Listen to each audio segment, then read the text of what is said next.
It's showtime, folks. Enjoy the show. A fine Saturday matinee to you, gentlemen. Hello, Steve, Andy. Good morning. Good morning. Adios? No, I can't say that. I gotta come up with something. say, I have no like green. Aloha. There's only one word you can say.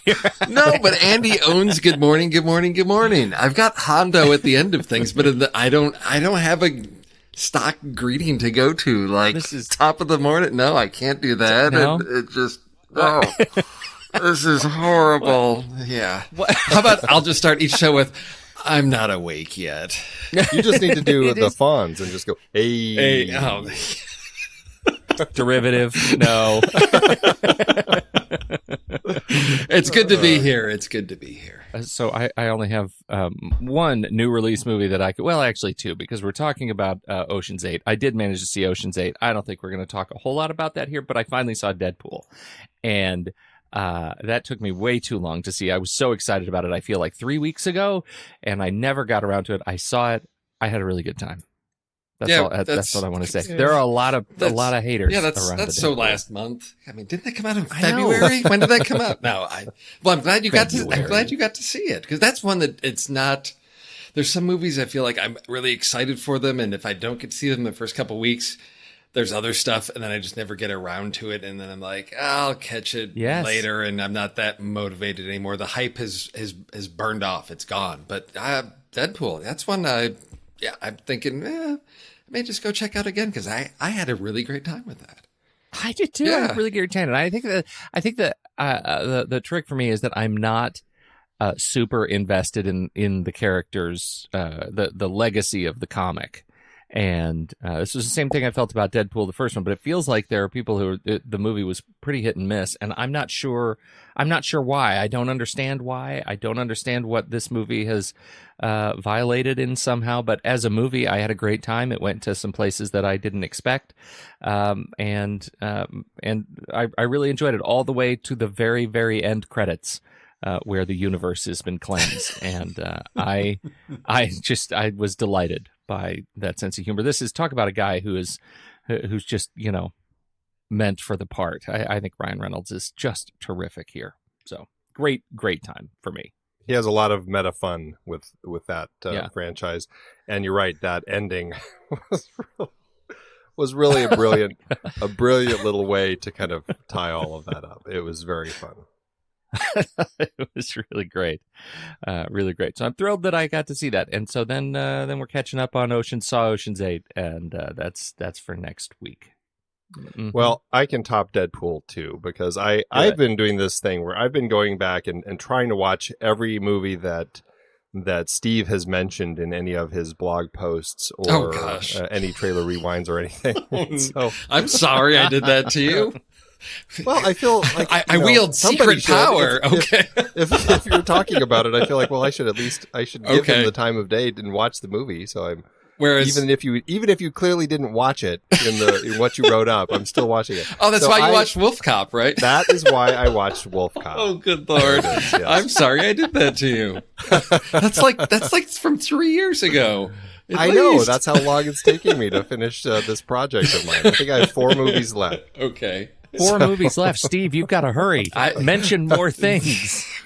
Well, it's going to be 5 as soon as the Congress goes live. So yes. Oh, yes. But yeah, Wolf Cop is a pretty terrible movie, but of course it is. But it's so dumb fun. It's one of those movies that is super easy to watch if you have nothing else to do, like late night TV sort of thing. It's just bad but fun. So that's about all I could say as a recommendation for that one. Wait a minute. When was Wolf Cop mentioned? Wasn't that? I thought I could have remembered that as a trailer pick from you, Andy. It was a trailer pick way back when. I mean, the movie came out in Steve 2014. No. I did a whole blog post about it, and we mocked up. My wife and I mocked up some posters.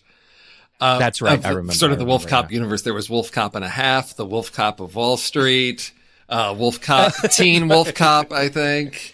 It was just like there's a whole cinematic universe just waiting to be born around Wolf Cop, and it should be a thing, but not really. They did manage to do a sequel to that one, but it never spun into Wolf Cop and a Half or the Wolf Cop of Wall Street, unfortunately. Well, what was it? It was just Wolf Cop 2, another Wolf Cop movie or something? What was the sequel called? I'll look it up. Hold on. I think it was just Wolf Cop 2. Another Wolf Cop 2 official trailer. That's what I'm seeing. Wolf Cop 2. Oh, another Wolf Cop. Wolf Cop 2, another Wolf Cop. Oh, That's okay. what it is. Another Wolf Cop. That's what it was. Yeah. And we don't need a third. Okay. Oh, come on. I don't know. They're fun. It's terrible. It really is a dumb movie, but it is dumb fun. It's easy to watch. And so I give it credit, even though I gave it 1.5 stars. I still gave it a like. So it's it's hard to not. I had some quibbles with it, but it was 5 stars. We'll see what easy to watch. I had some quibbles. What needs to happen is, I guess in the 80s, this would have been like a direct-to-video thing where you would have like Kung Fury versus Wolf Cop or something like that, where just two like straight-to-video franchises that just found an audience. You'd have, a merger between the two, because there was, there were 2 horror movies. There was Dangerous Toys and Puppet Master. And I think there was a Puppet Master versus Dangerous Toys, sort of thing back. And it must have been late 80s or early 90s. And that's just like, the money just comes pouring in off of those, cheesy franchises. You just got to find a way to leverage it. Yeah. Yeah. Yeah. Nowadays, they It's just smart. make those and put them in theaters, like the Aliens versus Predator, Freddy versus Jason. The entire Marvel Cinematic Universe. So I'm waiting for the Kung Fury versus Wolf Cop IMAX release. Exactly. Goodness. Well, what about you, Steve? You seen anything good lately? I have not been able to get out to the theaters. I was I was out of town for a work-related thing in the early part of the week, and then just there's a lot of good stuff coming out, waiting to see, but have not had the time to catch up. I'm slacking off. But we got there's a lot of good stuff that comes out like this weekend, because you got I know, it's a big weekend. We got Tag coming out, Incredibles 2 is out. There's just I'm going to be up to my eyeballs in everything that's hitting the screens. Summer. Well, that's what here. I'm hoping. Yeah. What for each of you? What is your Father's Day film choice? Well, if it were up to me, I'd go to see Hereditary, but I don't think I can effectively bring the fam to that. Oh God! Andy. Don't let that stop you. It's a family movie. It's a family movie. Yes, kids. Okay, it's a movie about a family, not quite a family movie. It's probably going to be The Incredibles 2. That's probably what it'll be. Yeah. I think they officially that was excellent programming. Let's just say that. Yeah, absolutely. Outstanding programming. I think that's where we are too. Steve, you getting out on Father's Day? Is there a Father's Day tradition for a Father's Day movie? No, there isn't. But we were talking about it. And my kids are so funny. They're like, Ocean's 8, but we haven't seen the other ones. We wanted to watch all 3 of the other ones first. I'm like, they're not connected. Like, no. We just want to watch those first. I was like, okay, so we may be binging the Oceans 11, 12, and 13 sometime during the week as it's summer. Incredibles 2, they're both kind of like, they're, 16 and 18 now. They're feeling kind of like they want to step back from the kids' movie. So they're both like, we think we might want to go see Tag. And I'm like, oh, okay. That's cool with me. So we may be doing that one. Oh, interesting. Everybody around here likes the idea of Tag, but nobody's as excited about actually going to see the movie as I am. I wonder what that says about Let's be honest. We're just excited about actually starting up our own game. That's exactly what we've been talking about. Like, why didn't we do this 30 years ago? There's still time. Lazy. We were just lazy. Let's do trailers. Well, I'm calling dibs since I'm doing the trailer comparison pick. Oh, jeez. There's a new rule? No. The A24 stroke. The rule is always Andy gets to make up the rule. rules. Yes, that's. Haven't you realized that by now, Pete? Oh, Andy. All right, you get it. You win. So for my trailer pick, I'm going with Alpha, which is Albert Hughes' new movie. We talked about this briefly way back when we did our series on the Hughes brothers. At the time, the film was called The Salutrian, which is a terrible name, and we agreed at the time. That was just a name that no one was going to go see that movie called The Salutrian. So they changed it to Alpha, which I guess people will go see. But will they, Andy? Well, will they? It's a title, I should say, that is more easy to draw people in than the Solutrean. I guess that's what I was trying to say right there. So this film, I sent you guys the 2 trailers. The first trailer came out a few weeks ago, and the second trailer came out a couple days ago. And it was just such an interesting comparison as to how they are deciding to shift marketing for this film. The first trailer that came out a few weeks back was really kind of, I don't want to say darker, but it was more of an adult trailer. It was more of this story. This basically, the story is this prehistoric caveman story taking place 20,000 years ago during a bison expedition where this group of cavemen are hunting. This young man accidentally gets tossed off a cliff by a bison and is all alone, and he befriends a wolf. And that's kind of the basics of the story as he then tries to survive and tries to figure out how to get home. It looked interesting. It looked darker. It looked kind of like an interesting journey of this person and this wolf as they survive the elements, survive other creatures like saber-toothed tigers, and just the natural elements trying to survive. It looked interesting. The new trailer 2, that just came out, gives a total shift to the movie. And now I feel like, should I be bringing my kids to this movie? It all of a sudden, yes. It's playing, and I don't know the name of that song, but you guys probably do. It's a very poppy, positive, happy song, and it's all about a boy and his dog, and this is where the whole idea of man's best friend begins. And I was like, what just happened to this movie? Because it just took a complete 180, and all of a sudden, like, my interest level just plummeted. So, what did you guys think? So I saw them in the order you posted them, which was the first one, which is, it's like a adventure of a boy and his, feral wolf that he, becomes friends with. And okay. So I want to know who over there at the management team for Imagine Dragons, because that's the song. So Imagine Dragons is like cornering the movie trailer market, apparently, because it seems like it was what the Murder on the Orient Express. It's just, they seem to have an in with some studio somewhere. But this first one, I thought, this seems very much like the family movie. And it's like, he finds this injured wolf and they, he feeds it and nurtures it and they become friends and it saves his life. And then and then we watch this. So I'm watching that with my kids, and then they see the second one and we're all like, what is this? Cause it's like more focused on the kid, and he's on the run because I don't know, I forget. He gets separated. Then a pack of wolves is chasing him. So the reason that the wolf is injured is because it appears from the way the second or the first trailer, I guess it was cut, is that he's like bashed its leg because it's attacking him. And then, now he's going to help it, get better. So much darker story. So I don't know which movie to see. I don't know which one's coming to theaters. Well, and I did it as a thought experiment for you guys to watch the second one first and then the first one to see if it made it all of a sudden feel like something you'd rather see, rather than, for me, it went the opposite direction. So, Pete, what do you think of this one?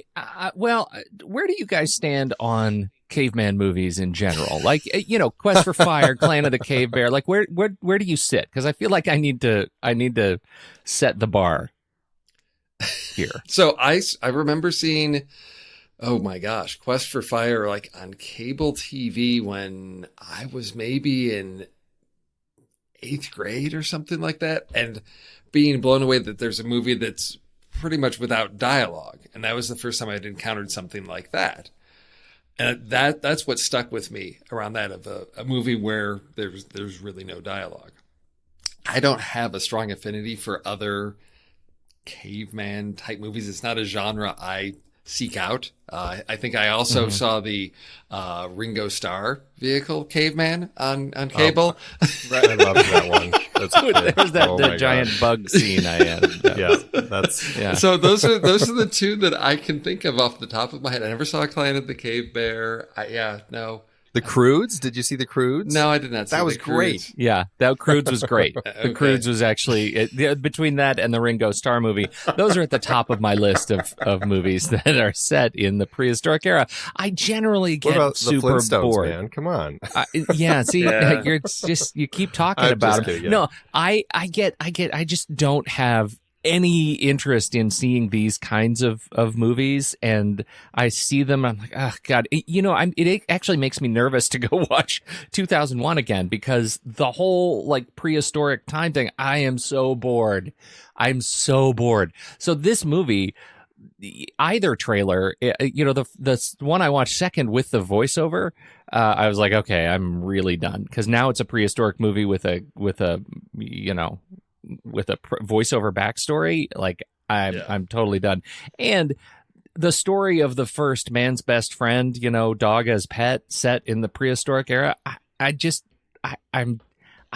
connect with it. I just didn't connect with it at all, because I look at my dog who's like sleeping with his junk in the air on his back, and I'm like, he would like not save me at all if I fell in a frozen lake. I don't need to be reminded that over the last, millions of years, dogs have become far less useful than the first one.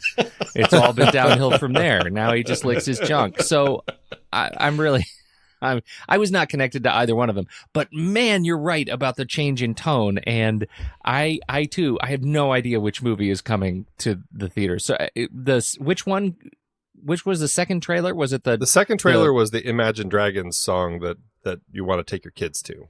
So that was the first movie that I watched, the first trailer that I right. watched. So that was this movie is facing the marketing challenge. They changed the title of it. They can't figure out how to pitch it in the trailers. Like I totally see why, because they have not connected with me yet. Yeah, and Cody Smith-McPhee is an interesting actor, but I don't know if he's somebody who's yet like drawing crowds to the theater. No. Right? Yeah. And so I feel like they are really struggling. It's a new production company. I think it's Studio 8. This is their first film. So I think that they are in a position where they're really trying to figure out what they have and saying, well, let's find the right audience for this thing, because I don't think they've hit it yet. Plus, they had some legal trouble, because I know when they were making this, the production ended up getting investigated because 5 bison were allegedly killed for the making of the film. I don't know. Is it because they actually ran them off a cliff? Geez, yeah. I don't know how that resulted, but yeah. Well, anyway, and then again, the release dates shifted a bunch. It was supposed to come out September 2017, and then March 2018, and then September 2018, and now it's just been bumped up to August 17th, 2018. So I think it's going to be a mess, but it's Albert Hughes, and for that alone, it's really piqued my curiosity. I just don't know what the movie's going to be because of this mess of the marketing. You know what it makes me think? It's when Steve Martin is sitting with his fake cell phone in the restaurant trying to catch Robert Downey Jr.'s attention.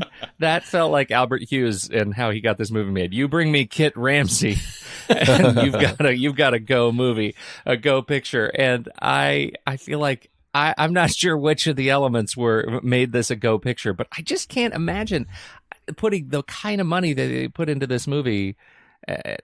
I can't imagine what that conversation was like to make this a go picture. I just can't imagine them making it. I just don't see it. Well, plus they somehow managed to convince them also to shoot some of it with IMAX cameras. So I know. Well, there's that. That's the nature. The ultimate groupthink right here. Well, it's to me the first. So that second trailer where it's really seems to be about just Cody Smith-McPhee and the wolf had this feel of it makes sense to be shot partially in IMAX because it feels like those it's like every year Disney has like one of those big nature documentaries like chimps and tigers and bears and wolves. Oh my. So it had that feel where I just want to say first on that one. I got that. You got dibs. It had that feel where it's like, okay, there's going to be lots of just gorgeous shots of like the two of them walking across the plains or the frozen lake. And, it's about their struggle against nature. And so to me, that made sense that I would see that IMAX because it's really to capture just the beauty of nature out there where they were able to shoot these things. But then the first trailer that's more like there's a story about survival and fitting into your clan or whatever. I much prefer the Imagine Dragons trailer, although I could remove the song.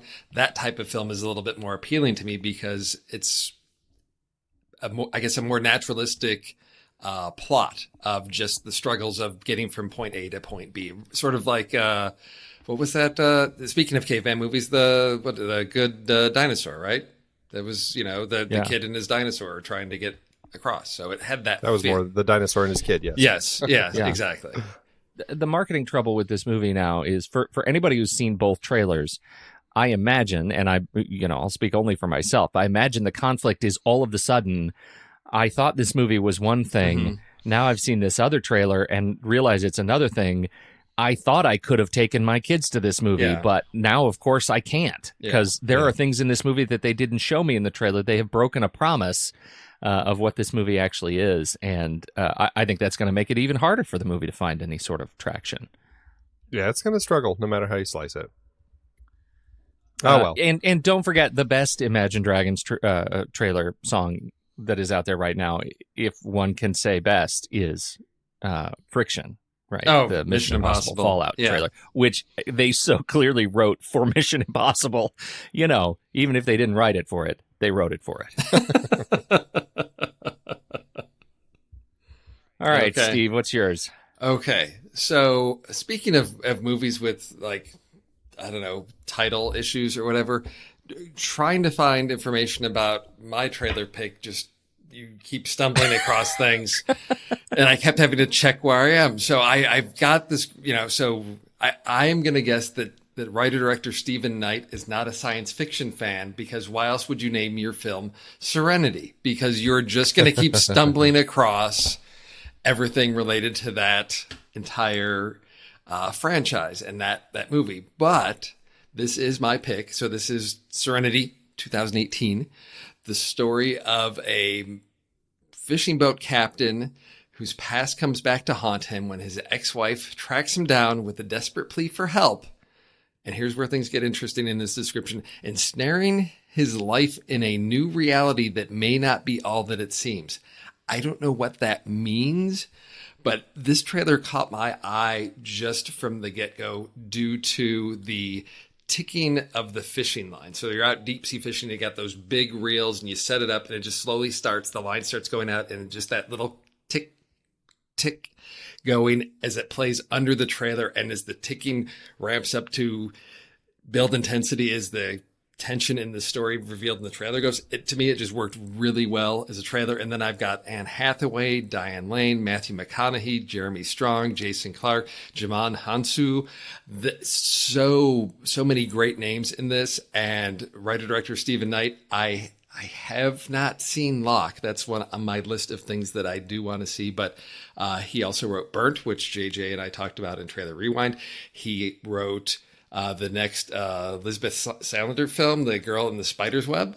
So he's got that. Eastern Promises that he wrote. So is a name that I think see him writing and directing it, which he also did with Locke, intrigues me. This is sort of that mind bender, or maybe a con or something mysterious going on to question what's true and what's not. That's just my type of movie. So I'm really excited about this cast, this type of movie with this writer-director handling it. I was much more into the trailer until I started reading their marketing copy. Like, it just read... What it feels like? Like, you bring up the Serenity Challenge. Yeah. It feels exactly like this is a marketing team that also works for BuzzFeed. And they say you have to name the movie Serenity because we're going to get a lot of drive-by click traffic. Like... A lot of people will discover, right? Yes. And then just wait till our tagline. 3 things happen in this movie. The second one will blow you away. Like, that's kind of what it feels like. It's like clickbait. This is the ultimate clickbait movie. And yet the trailer actually looks great. I'm super into the story and the thrill of it, and things that happen on boats. The bar is set at oh man, what was that great Australian movie that I love so much and I could never remember the name of it, with Billy Zane. Oh, Dead Calm. Yeah, Dead Calm. The bar is set at Dead Calm. If they can even get in striking distance of how I felt about Dead Calm, this will be a great movie. I'll be honest, the trailer really didn't do anything for me. I watched the trailer, and I agree, I liked the ticking of the fishing line, but I was like, oh, this just looks so lowbrow. Like, why are all these people in it? And then I saw Stephen Knight. I'm like, oh, okay, well, now I'll see it. But it's weird because it just didn't seem like something that would draw me in otherwise. So I'm curious about this one more than excited. Okay, well, your curiosity will be satisfied on October 19th when this comes out in theaters. So I guess we'll have to see how this one plays out and it's to me odd, the trailer coming out this far in advance for this. I think they're banking on the cast, those names generating buzz, because usually smaller films like this, you don't get a lot of lead time. They sort of maybe a month or so out. This is 4 months away. So long lead time on this one to generate some hype and buzz on this, I think, based on the cast. So we'll see how this one plays out. I just have to ask you guys, did you know that Stephen Knight was one of the creators of Who Wants to Be a Millionaire? Well, that now totally changes my perception. Totally wait. Changes. Can I phone a friend before answering? All right, Pete. No. What's your trailer? All right, my trailer is Billionaire Boys Club. Comes out later this summer from director James Cox, writers James Cox, and Captain Mosner. And you might think that that's the reason that I chose this movie, because it was written by a guy whose first name is actually Captain. But no, it's not. I picked this movie because it stars Kevin Spacey as actual Kevin Spacey. And I feel like it is worth noting that Kevin Spacey gets a movie again. And just when you thought it was safe to go back to the theaters, Kevin Spacey is in a movie. And he plays a character that you would think maybe he wouldn't want to play, given the kinds of things that he's in trouble with he got in trouble for. Like, this is a movie about jerks. It's a movie about jerks. If you liked The Wolf of Wall Street, maybe you'll like this movie. I don't know many people who will like this movie if that's where the bar is set. Stars Taron Egerton, Emma Roberts, and of course the aforementioned Kevin Spacey. Suki Waterhouse is in it. Ansel Elgort, Baby Driver himself, is in it. Carrie Elways is in it, and he plays Andy Warhol. Come on. Oh, no. These are so many words I just never would have expected to use in a sentence. I remember when this book came out. It's based on the book, The Billionaire Boys Club. It's a true story about terrible people. And it's everything that you don't want to believe about the American financial system and its contribution to the global financial system. It kind of makes me sick in my mouth. And still... Carrie Elway. You know who else is in it? Judd Nelson. Judd Nelson is in this movie, you guys. Rosanna Arquette is in this movie, you guys. Come on. Yep. I don't know how I look at this movie and I'm so curious and so angry at the same time, because I feel like this is a poorly timed film for everybody, given where we are right now. But I don't know. What'd you think? Did you know that this is just a full circle for Kevin Spacey and Christopher Plummer? Oh, no. Kevin Spacey in high school actually played Captain Von Trapp in a high school play. No. Andy, I feel like that should have Plummer's been role. That should have been part of the lore of the joke way earlier than now. I know. How is it that we just found that out? I don't know, but now we know, and it'll forever be in our heads. Oh my gosh. This is an interesting movie. I watched this trailer and it surprisingly reminded me quite a bit of the movie that's in theaters right now called American Animals, which is about bored rich kids trying to make a lot of money. In that case, they're trying to steal a painting, but it's the same sort of premise. It's these not likable characters doing not likable things, and it makes it harder to kind of connect with the characters. It's very much the anti-hero vibe. Although oddly enough, it's a perfect trailer to pick during our Ocean series because it's basically a series about bank robbers or thieves. So, I can't imagine I'm going to watch this movie. The only thing that does excite me about it is that it has Taron Egerton and Ansel Elgort in it, and I think they're both interesting people, plus Emma Roberts. And I mean, I always did enjoy Kevin Spacey, despite his issues, obviously. Like you said, the cast is great. I love Cary Elwes. So I don't know. I'm very curious about this one. I don't know if it's something that I will watch. If I do, it's going to be something that I would rent. But it's interesting, though. And it certainly is a true story that has piqued my curiosity.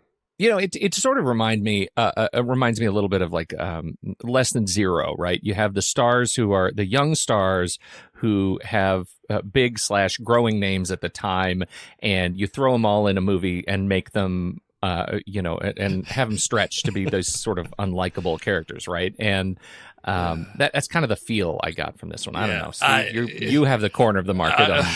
Okay, so as I watched this, I said I think the conversation that happened was it's going to be Wolf of Wall Street meets 21. The Kevin Spacey kids playing poker not poker, blackjack, 21, which is Wolf of Wall Street. Interesting story about, unlikable people based on a true story. 21 based on a true story. And as I recall was went from to hot mess, and Kevin Spacey, to me, I just said, oh, he's just playing the same character in Billionaires Boys Club. He's just, so it just sort of hits there at the median then of like between a really great movie and one that's ultimately forgettable. And I feel like this one's going to fall in the middle. That may have some great moments with some strong performances, but ultimately I don't care. And it's going to be unforgettable because there's nothing about this trailer that's compelling me to go see this movie. It felt like, aside, if I changed the cast, it would be like back in the 90s, one of the ABC Saturday movie event of the week, made for TV thing. I don't care. I know it's a true story, but I have no desire to see these unlikable people doing unlikable things. Although it seems that, things don't go their way. Well, good. Yes, that's we've got a character that says like the difference between making a lot of money and a Ponzi scheme is all how it ends or something like that. I'm like, don't. Yeah, this was a story that I've never really been that intrigued by because it just seems like arrogance, ego, and whatever run amok, and they benefit from it. And you have to bring something different to it, like Wolf of Wall Street. You've got Martin Scorsese, to bring that, to craft that into art. And I don't think that the captain and Mr. Cox can pull that off with this. So I don't know that they've earned that yet. Yeah, exactly. Yeah. It's interesting that you said that because it actually was a TV miniseries in '87, and Judd Nelson played one of the young boys, and now he's playing that boy's father in this version. But it's also interesting. They actually shot this back in 2015. And so I think that this is just one of those films that got hit by the Kevin Spacey issues. And they've been kind of sitting on the shelves, like biting their time going, is it okay to release it now? Hoping that at some point they can make some of their money back. Because they don't have the kind of the kind of cachet to be able to reshoot. Yeah. Right. No. Or just to replace him with Christopher Plummer through the whole thing. Yeah, exactly. Anyway, it's I actually remember the miniseries. My dad was super into it at the time. I didn't watch the whole thing, but it's just grim, and it's about the worst in people. So you too can learn about the worst in people on August 17th, 2018, when it hits theaters, or don't. Whatever. The greatest thing that came out of discussing this trailer is that it is a discussion of Taron Egerton, who is in it, and just noting that he has been picked to play Elton John in 2019's Rocket Man. Story of Elton John's life, which seems a little weird, but I actually I think he's going to be great, and I know he's a big fan of Elton John, and so that maybe they formed a bond on Kingsman 2. On Kingsman, exactly. Well, and didn't he sang "I'm Still Standing" and sing right? So he's got a little Elton John going for him. There it is. Let's do the lists. So for this week, we talked about Ocean's 12, everybody's favorite Ocean's movie.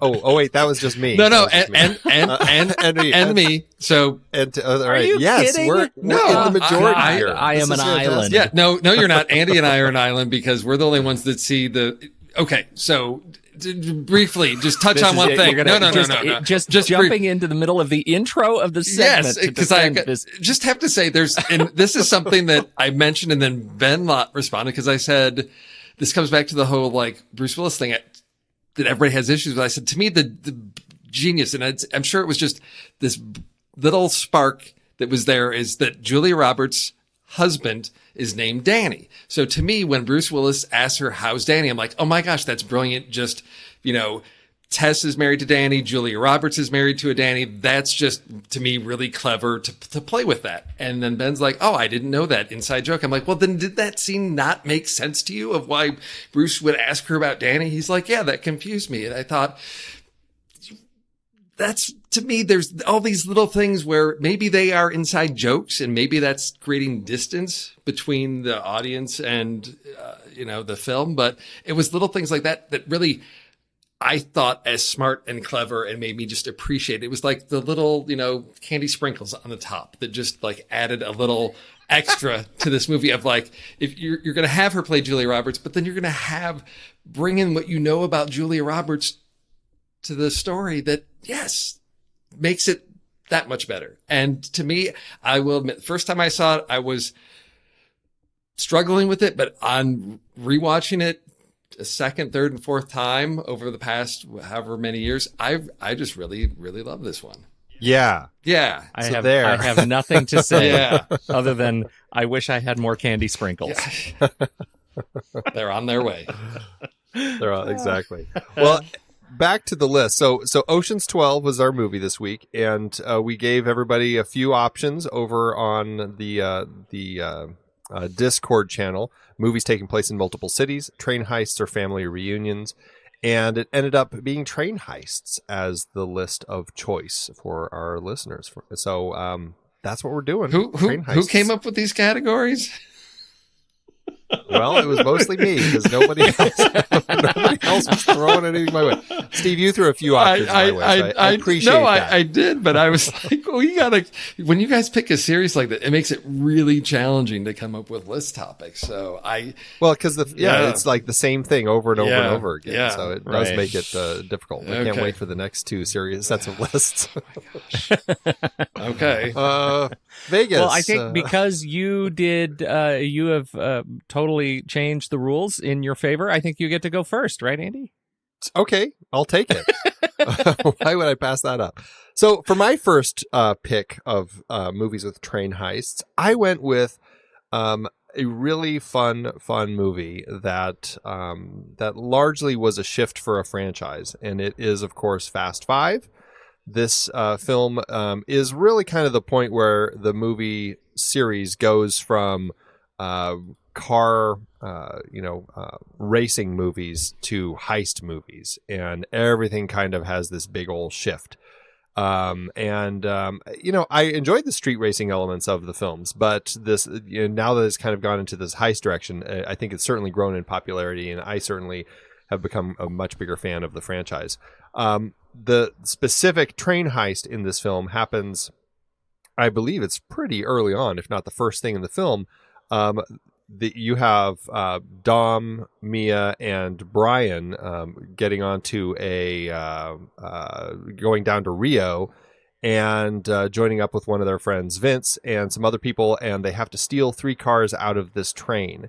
And so it's this big thing that they're trying to get these cars out, and they do, and it turns into a whole thing, a great chase and cars going off of big bridges and all sorts of fun stuff. So it's a very fun movie. And that's not even the best action sequence. I would say the best action sequence is later in the film when they're stealing the safe out of the police station. But largely, it's a very fun movie, and this was a really fun scene watching the train heist. So that's my first pick. I liked it too.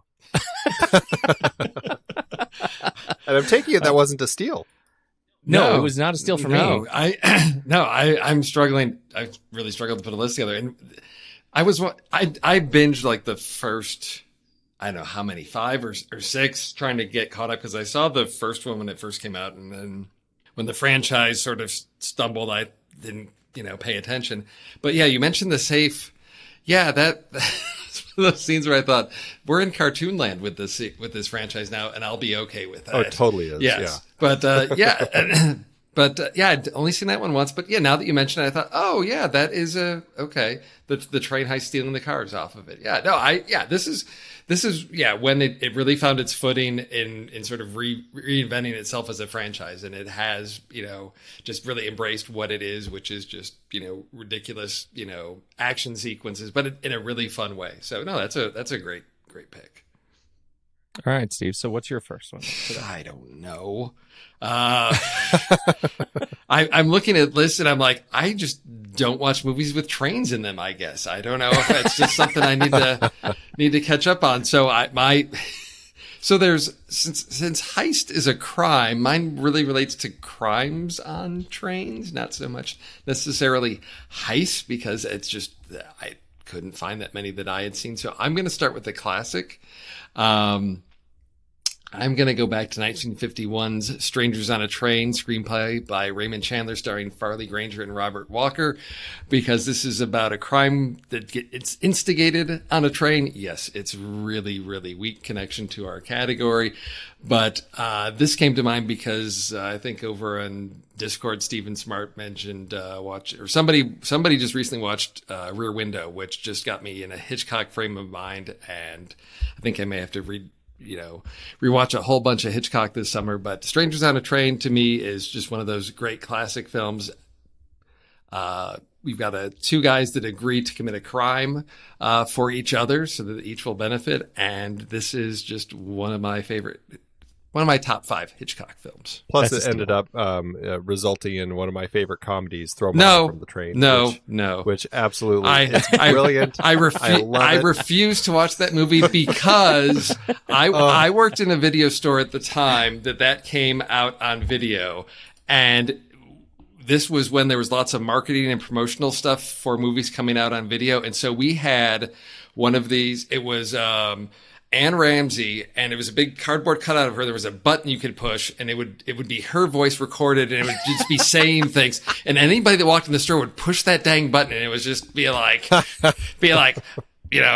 just her gruff voice saying mean and insulting things. And it was just like, we want to take the battery out of that thing. Just that's so funny. This movie comes with a trigger warning. It does. I can't. I find, she's in Goonies. That's great. That's entirely, but this, no, there's just, it's such a funny movie. You're missing out on one of the great joys in life. Plus, it's just such a fun nonsensical spoof of Strangers on a Train, which is a great movie. Right. It's a little stretched, like you said, for the heist film, but I think that there's still a crime. So let's just say, if you liked Ocean's 12, you'll love Throw Mama from the Train.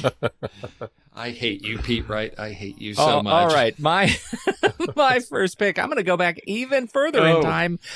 This is not, I'm going to start with something that is not one of my favorite train heist movies, because I don't have a lot of those, but it's a movie you should take 10 minutes to watch, because it is the first great train robbery. It's a silent film. It happened in 1903. It was made, and it's only about 10 minutes, and the whole thing is on YouTube, and you should go watch it because it started it all. And it is surprisingly violent.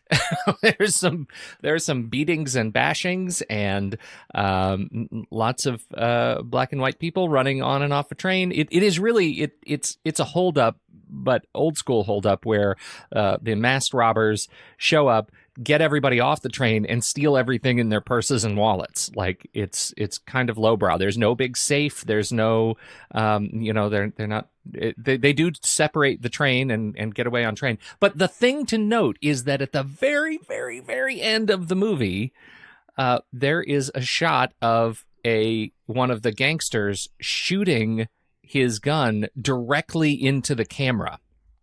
And apparently that was a thing that absolutely shocked audiences, because he shoots it into the camera, and then it's like he actually shot the camera. I don't know if they actually shot the camera, if this was goofed, but the film goes all wonky and then it stops. I have seen that shot in so many film retrospectives that I never knew what it was from until I sat down and watched the Great Train Robbery. I'd never placed it. And so if you've never seen it, you should watch it so you know where it comes from. It is, in fact, the great train robbery 1903. Well, I assume you guys have seen it. No. Oh, yeah. No. Well, I took film history, so I saw a lot of these sorts of things. But this film also, it was very much a starting place for a lot of techniques, like cross-cutting. It was one of the first films to actually cross-cut between a couple different scenes. They did a lot of location shooting, a lot of camera movement. So there were a lot of things happening in this. Plus, there was obviously some nice color tinting, which was popular at the time. So it's a great pick, I think, and it's a really good example of kind of how storytelling really got started instead of just watching people arrive at a train station, which up to that point a lot of the early films were things like a life of an American fireman or a train arrives at the station, and it's not as interesting storytelling. But this really kind of began that whole storytelling element. So. Yeah, so pick. it's in the show notes. If you click on the link over there, it doesn't take you to the trailer or anything. You just go watch the whole thing. It's on YouTube. It's it's worth checking out. I'll watch it right now, so I'll get back to you guys in a couple of minutes. I'll talk to you in 10 minutes and 3 seconds. All right, Andy, what's your next pick? My next pick is it's a long title. It's The Assassination of Jesse James by the Coward Robert Ford. Was that a steal? It was a steal of mine from a very early Satmat because I love this movie so much. This is really interesting Western directed by Andrew Dominic that he also wrote. It largely is kind of a telling of this bit in history with Jesse James and Robert Ford and their relationship, which is just a stunning film to watch. A lot of that is because the cinematography is just beautiful. Roger Deakins did some amazing work with the bleached bypass and everything, just making this just an incredible film to look at. But and I should say, and including the train robbery, which happens right at the beginning when they're robbing this train at night, and it's incredibly dark, and the scene is largely lit by the lanterns that the characters are carrying, and the big headlight on the train, and it's just beautiful, and it's black, it's just inky, and it's just incredible to watch. And of course the train robbery, my recollection is it hardly has anything on it. It has some money, but it's just a tiny bit of what they thought it was going to be, and it just kind of sets things in motion kind of for the direction of the rest of the story, really. But it's an amazing film. It's one that I really need to go watch again because I really enjoyed it. But that's my second pick. I love this movie so much. I have not. I really do. I have not seen this movie so much because I was going because they had this standee of Brad Pitt. You push the button and he would talk. He would shoot at you. No, it's on my list of things to see. But then I had heard that there was going to be sort of an extended director's cut that was going to be coming out. So I thought, maybe I'll wait for that. But this is one of these probably never going to happen things. So now I'm like, okay, I just have to find a 3-hour block of time to sit down and watch this, which is a movie I so desperately want to watch. Just have not had the opportunity to sit down and watch this. But everything tells me I should be loving this movie. I just haven't had a chance to love it yet. I think you would, and I think time has been kind to this movie. When it first came out, I think I don't think it was as well received as it should have been, and I think history over the last 10 years has actually been really, really kind to it, and I think the people that I talked to about it, have really grown to love it, even though they didn't love it when it first came out. So I think it's great. Casey Affleck and Brad Pitt are just terrific. So absolutely, yeah. All right, Steve. Yep. All right. Let me reach into a hat and pull something out here of my very few train related movies, because I don't think. Okay. Well, what do you mean by heist? Well, technically stealing goods or your heart, Steve. Whatever you choose. Okay, I'm gonna go. Okay, I think this sort of is closer. I'm getting closer with this one. 2011, Jake Gyllenhaal on a train with only 8 minutes to find a bomber on the train. Source code. He's trying to find something that he needs to get off of the train. So he's on the train. There's something he needs to find and get it off the train. He's trying to take something that doesn't belong. Steal a bomb. Trying to take something that's not his and get it off the train. the bomb or the bomber, those things. Source code. Because I do not watch movies. Apparently there's lots of movies out there about train heists. I just haven't seen them. Oh dear. Well, that's a fantastic movie. I love it. I think it's a more of a stretch than Strangers on a Train, but just the fact that we get to talk about it more, I'll give it to you because I really enjoy this movie. I still think that they stole my idea from my short film, but oh, that's right. I forgot about this. Is a sore spot for Andy. Yeah, it's really not. I think they did a much better job than I ever would have been able to do. So. Great pick. Okay, then. My in the spirit of keeping my list using very, very few different words in my list, my second pick is also The Great Train Robbery from, I can't believe that this is not a steal yet. This is Sean Connery and Donald Sutherland. And honestly, this was the first thing I thought of when I saw train heists because we've just been talking about Michael Crichton books in the Discord chat. And this is one of those based on the novel by Michael Crichton. And it's Sean Connery with just gorgeous brown hair and a weird, I think, fake beard, which is weird because he can grow a beard, but it does not look right. But Donald Sutherland is in it, and I just had a pick from Donald Sutherland where he was just fantastic, and another movie that Andy hated, and so I decided I wanted it. There's too many things that came back to saying, Pete, you have to pick The Great Train Robbery, 1978. It is a story of in Victorian England. We have Sean Connery is going to steal a bunch of gold bars, and he's debonair and funny, and Leslie Ann Down is the love interest, and it's charming, and I haven't seen it in a long time, so maybe my memory is jaded a little bit, but I sure loved revisiting the clips I was watching of it this morning. Great Train Robbery. I've never seen it. Yeah, never. Oh, you should totally see it. Never seen it. It's over the 6-star rating on IMDb, so you're probably okay. Totally. And it was directed by Michael Crichton, and nope. Like I said, apparently have a unknown aversion to train movies. I don't know. Everything tells me I should have seen this movie, but yeah, just as I went through my list, I was like, yeah, never saw that one. Yeah. Apparently, it was released in the UK as the first Great Train Robbery. Yes, but in the US, just The Great Train Robbery, which is a lie. We had plenty of Great Train Robberies. Yeah, right.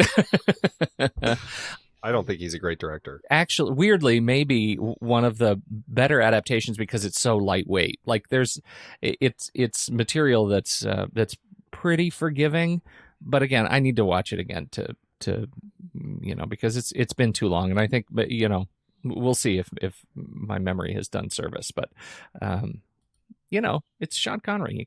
How wrong can you go with Sean Connery? Just how wrong? Don't answer that.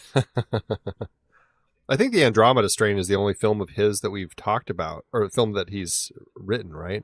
Yeah, I think you're right. Or from his material. I think so. Why do I have such a memory of us doing a series of Michael Crichton stuff? I don't know. We might have done it's that other series of secret podcast that you're editing on the side where you just right now. I'm actually editing it right now. Yeah, that's why I'm having a hard time paying attention to what I'm saying because I'm editing that show. All right, let's do it. What's the next pick? My final pick is it's a train heist movie that you both really need to watch, or at least I'm sure Steve hasn't because it sounds like he hasn't actually watched any movies that have trains in them. Nope. You might have seen it, Pete. I don't know, but it's a really wonderful John Frankenheimer movie from 1964 called The Train. That is, it's a great war film. It's Burt Lancaster, Paul Scofield, Jean Moreau. And it's kind of really more about the French resistance during World War II. And it's this it's a train heist. It's kind of it's a tricky thing to call a train heist, but it kind of is because you have these Germans who are taking all of these stolen art pieces by train from France to Germany, led by this German colonel played by Scofield. And Lancaster ends up becoming a part of the French resistance to help the rest of the resistance kind of steal these trains back from the Germans so they don't get them.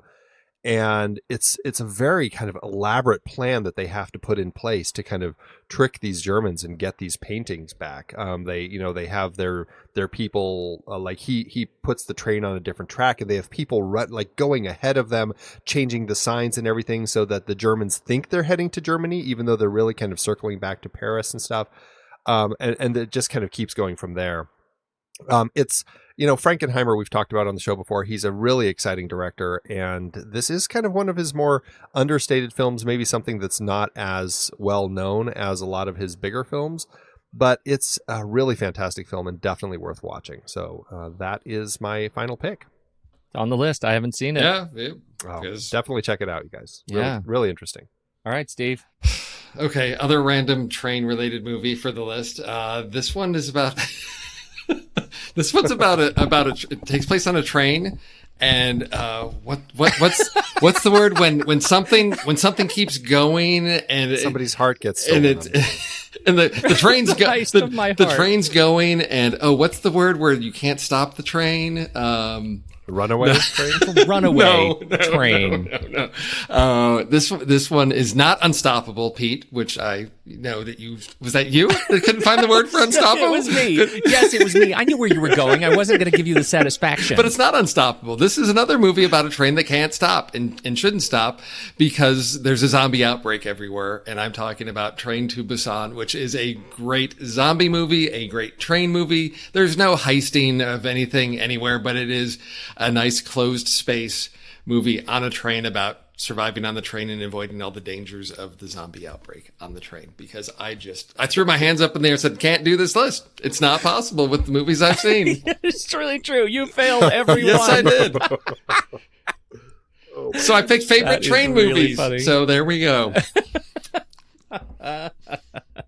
That's awesome, but and a great pick, and I feel like we mentioned that one on the show because we wanted to do it, but it is definitely. I feel like it's come up on a list or something. It's such a great movie. Yeah, it's such a great movie.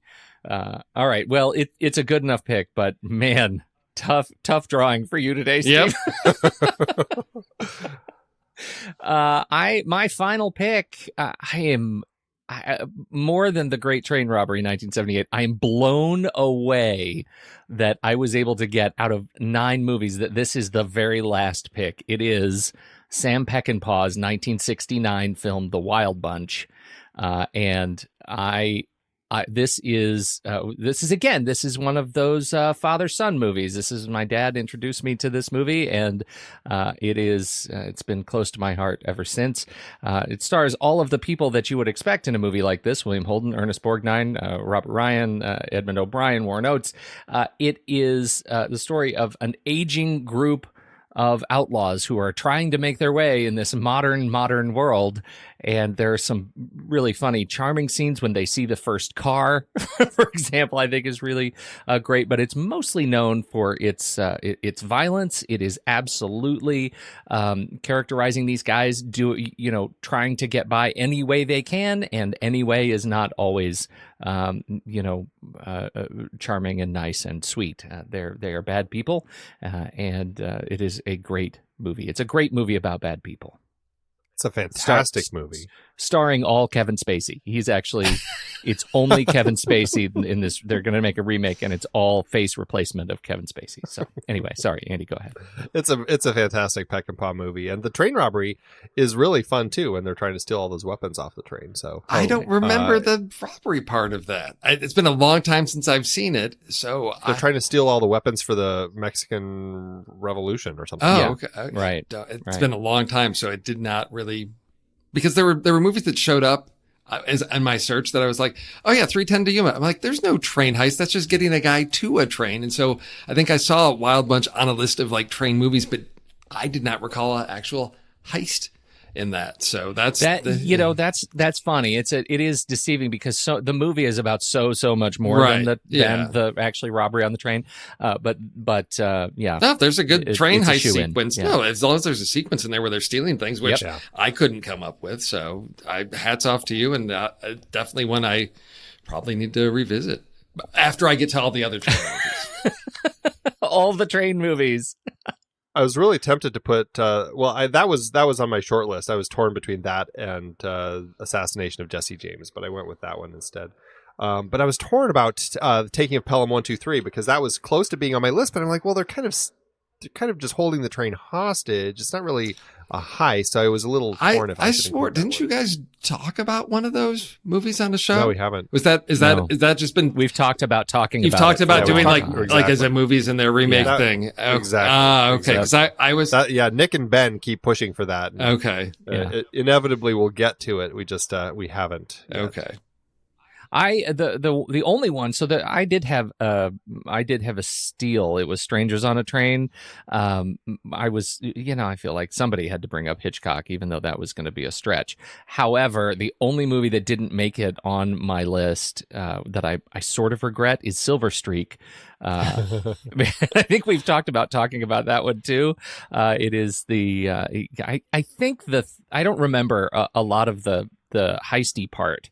But there is they're looking for something like the Rembrandt papers or something that's that this group of thugs want to get off of the train. Jaws.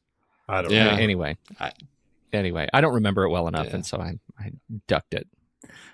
Good list, guys. Wow, this is so much better than I expected it to be. Thank you for your kind words, Pete. I appreciate it. The bar was so low. I have no idea what we're going to do next week. That ought to be a real treat. Yeah, that will be a treat. That'll be something. Yeah, it'll be something. Well done. So we're doing on the main show. We're doing Ocean's 13 this week. Yep. And on the you got a trailer rewind coming up, Steve? Yes, the Congress with Rob. The Congress with Robin Wright. It's JJ's very excited about it because it's very much one of these trippy mind bender type of things. So last I talked with him, he hadn't seen it yet, but I told him it was going to twist his brain around. And he just got all giddy about it. So this is out there, right in his corner. Yes, exactly. Yeah. And then of course we've got Jurassic World. Right. That's coming up next weekend. Next week. Dinosaurs. Dinosaurs. So Andy, to prepare for that, are you watching like all the Jurassic Park movies to just get yourself like amped up for this one? That seems like something you would do. Would be like, I gotta rewatch the whole. I gotta watch all 4 of the other ones to get all set for the new one. I don't think I need to do that. Okay. I feel like I've seen them enough. It would be fun to do, but I'm so buried in so many other things. Okay, I don't know if your kids were. I don't because they're. Well, it's funny because have they seen all of them? They did. They've seen a good number of them, and they're always excited about them. They really enjoy Jurassic World. But both kids watched the trailer for Fallen Kingdom, and they both said that they don't want to see it because it looks too scary. Oh. Like, it feels like they took an interesting turn with this one. I think it's the dinosaur coming into the kid's bedroom. That terror. I think, honestly, that's the thing that set them both off. They don't want to see it. So I think that was maybe a mistake to throw into this one because it's something that's going to scare the kids too much. It's funny. I can't. My son, my younger, is not. He's. I don't know if he's probably is scared of that, but didn't tell me. My daughter is 16, and she saw the trailer, and she said, maybe I'll wait." So wow. I don't know if that's telling either, because she's super into these movies, and this one I just didn't grab her. It's not. I don't. Is it getting okay? Press so far since it's opened up already in a lot of places? That's a good question. Over on IMDb, it has so far a 6.7. Oh, well, that's not great, but it could be worse. For me, the issue is I just don't know what this is. That it's another Jurassic movie, and they're blowing up the island. So I'm like, okay, so what? I just don't know what to make of it. So it looks like, honestly, it looks a lot like, what they did with the second Jurassic Park movie, where it's like, let's take them to the mainland and have that whole thing all over again. Yeah. Jurassic World was a 7.0, just to give you a context of the star ratings over on IMDb. Okay. It's a 6.2 average rating on Rotten Tomatoes, 60%. It's not a splat yet. Okay. So that's something. The Lost World was 6.5 though, so that still is rated lower. Interesting. All right. Well, so that's coming up. I'm looking forward to hearing you, Andy, and Tommy talk about it in particular. I think you guys are you're the bulls on the dinosaurs. I do quite enjoy the franchise, as silly as it can be sometimes. What can I say? I like dinosaurs. Nice job today, gents. Thanks so much for your time. Thank you everybody for downloading and listening to this show. We appreciate your support over on Patreon. You guys are the best. And that's all we've got. Thanks everybody. Have a great week. Hondo. Andy's not even going to say goodbye anymore. I'm not even going to say it because it's like I don't have anything. I don't get a special Hondo. I've got the good morning. That's all I got. That's the end. That's all of the interaction we got.